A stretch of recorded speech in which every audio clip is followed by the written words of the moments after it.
मैं शास्त्री गौरीशंकर दीक्षित भगवान के बारे में, सुदामा जी के बारे में कुछ बताने जा रहा हूँ। इसके पहले एक श्लोक बताने जा रहा हूँ।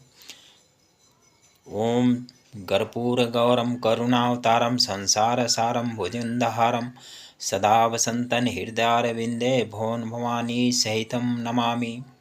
सुदामा क्यों गरीब हुए? श्री कृष्ण और सुदामा का मित्रता।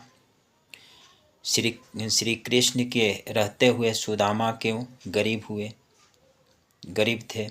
एक समय गरीब ब्राह्मणी वासुदेव का नाम जप करके भिक्षा खा करके जीवन व्यतीत करते थे। एक समय ऐसा हुआ कि 5 दिन तक भिक्षा नहीं मिला तो वह पानी पी करके ही सो जाते थे। छठे दिन सोची कि मैं ही भगवान को ही भोग लगा करके भोजन खाऊंगी, भिक्षा मिला तो। एक दिन ही घर में चने के पोटली रखा था।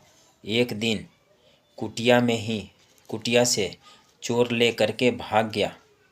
चने का पोटली चोर ले करके सोने का मोहर समझ करके चोर ले करके गए। आवाज़ दिए तो वह ब्राह्मणी जाग गए और आवाज़ दिए। उसके आवाज़ से चोर संदीप मुनि के आश्रम में छुप गए और घबरा करके चने का पोटली छोड़ करके और वहाँ भाग गए।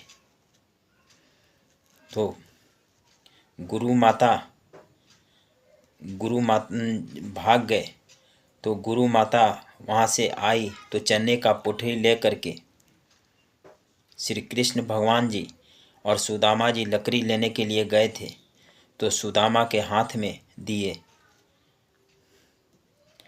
उस समय सुदामा की पत्नी बोली कि जो इसको खाएगा चने का पोटली वो दरिद्रता हो जाएगा।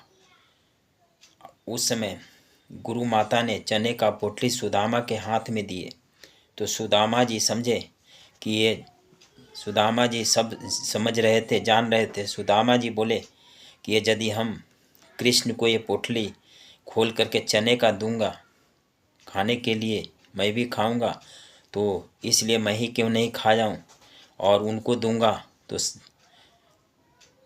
सब भिखारी हो जाएंगे, तीनों त्रिलोक। इसलिए चने का पोटली वो सुदामा जी खा लिए तो वो गरीब हो गए। चने का पोटली खा लिए तो श्री कृष्ण को खिला दिया तो सारी सृष्टि गरीब हो जाएगा। इसलिए चने का पोटली सुदामा जी सब खा लिए तो इसीलिए दरिद्र हो गए और गरीब हो गए सुदामा। जय श्री कृष्ण। शास्त्री गौरीशंकर।